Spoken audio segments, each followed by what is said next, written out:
Alam niyo ba ang pagbawas ng timbang ng isang tao kahit average of 10 pounds ay may impact hindi lang sa kalusugan kundi sa ekonomiya?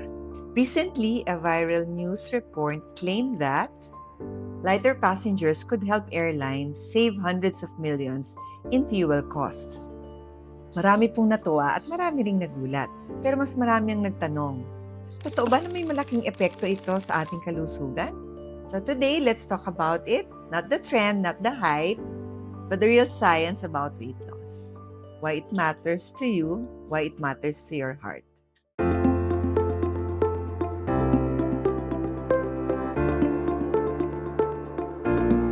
Hello po, I'm Dr. Eileen Cynthia De Lara, isang cardiologist, and today pag-usapan natin ang hype na hype sa social media, which is weight loss.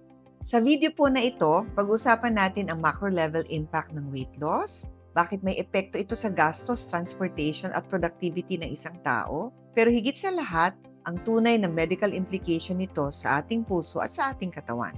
So this isn't about products, this is about public health, economics, and science. So let us begin with a viral topic. So when population level weight decreases, even by just 5 to 10 pounds, these things happen. Number 1, fuel consumption goes down because lighter passenger equals less fuel required. And this applies not only to the airlines but also to the whole transportation in general. Number 2, healthcare cost savings. So lower obesity levels reduce, number 1, hospital admissions, chronic disease treatment, medical expenses for hypertension, diabetes, and hypercholesterolemia. So basically, countries really saves billions of dollars when their population is healthier. So number 3, workforce productivity increases as well. So people with healthier weights miss fewer work days, have better energy levels, and perform better physically and mentally. Number 4, insurance claims drops. So lower medical claims equals lower payout burdens for insurers. Hindi ba sobrang interesting nun? So weight loss in a population level creates a ripple effect into our society. Pero bago tayo ma-carried away about finances, let's talk about the most important thing about obesity, and that is its relationship to our health. So tandaan niyo po, hindi po dapat drastic or sudden ang pagbaba ng ating timbang. So hindi po dapat mabilis o drastic ang pag-weight loss ng isang tao. Napaka-importante po nun kasi hindi ito maganda.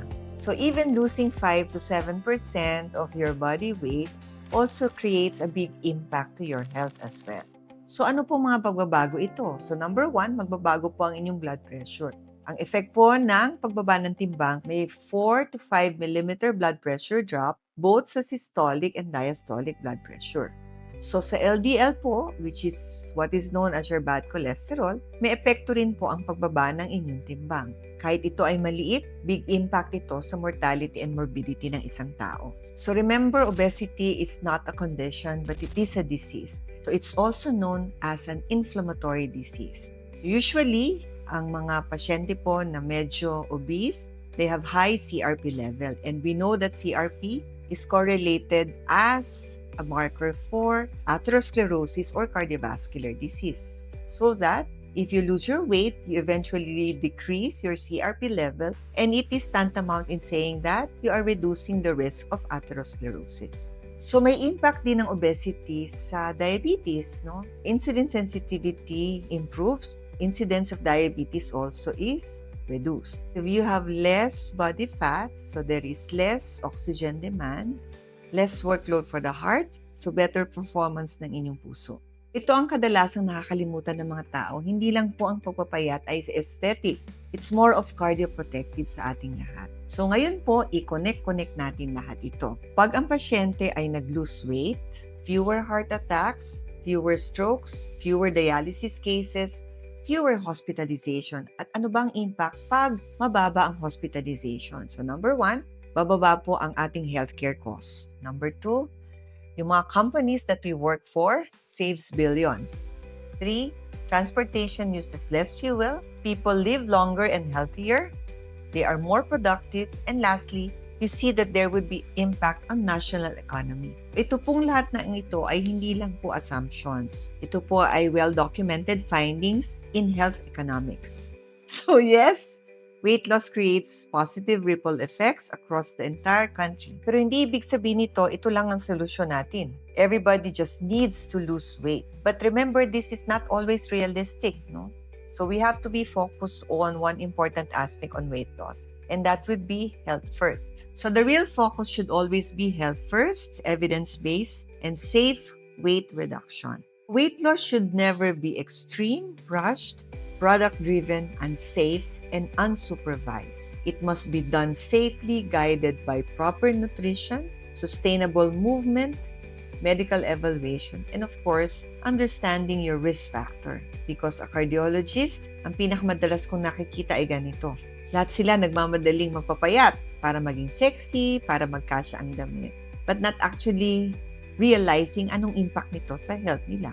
Weight loss is not about trends. It's not about products. And definitely, it is not a pressure from society.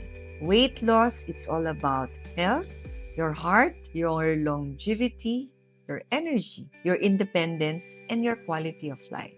And if millions of people aim for a healthier body, the whole country benefits. So it's not just individuals. So ako po si Dr. Eileen Cynthia De Lara, and I hope you find this topic an eye-opener for everyone.